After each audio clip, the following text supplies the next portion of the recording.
So my name is Maria Eugenia. I have long, straight brown hair. I'm wearing a gray jumper, and I have a white wall and a glass door behind me.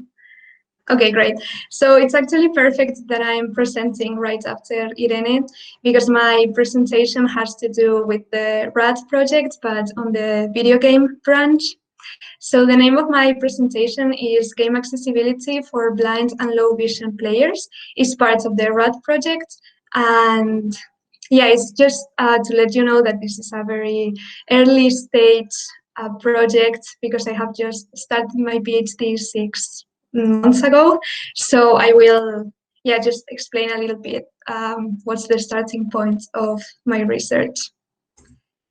So as we all know, video games are starting to become more and more important, especially right now with the health situation. A lot of people are looking for video games to find entertainment, but also for education purposes or health or sports. So this is an industry that is growing bigger and bigger every year.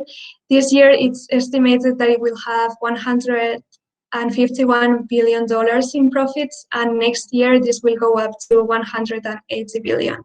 So this means that there are many players worldwide, an estimated number of 2.7 billion. But there is a large part of the world population who is not able to access video games, or at least not the most mainstream and popular video games. So we are talking about people with disabilities. According to the World Health Organization, 15% of the world population has some type of disability. And video game accessibility is especially difficult for those people with visual impairments. There are around 285 million in the world, and they face different barriers to access video games according to their type of impairment, just like their personal situation. So just to give some examples, blind players cannot access any visual information, and this is especially critical for video games, as it is such a visual medium which is based on the interaction with the video game. Low vision players have difficulties to identify, read, and use text and icons in small font. This can be the menu or just any information that is presented on the screen. And colorblind players cannot access color-coded information. So how can this situation be improved for visually impaired people who want to play video games? What are the existing options for granting access to video games to these players? And also what new solutions could be implemented? So these are the main questions that I asked myself when starting the research, and they were narrowed down to the context of Spain, and it has a very user-based approach. So this is my main research question. Does the current state of game accessibility in Spain correspond to blind and low vision players' needs and preferences? So what I'm going to research is what is the profile, needs, and preferences of these players, and how can the situation be improved for them, but from their own point of view. So as I have said, this is part of the RAD project on the video game branch.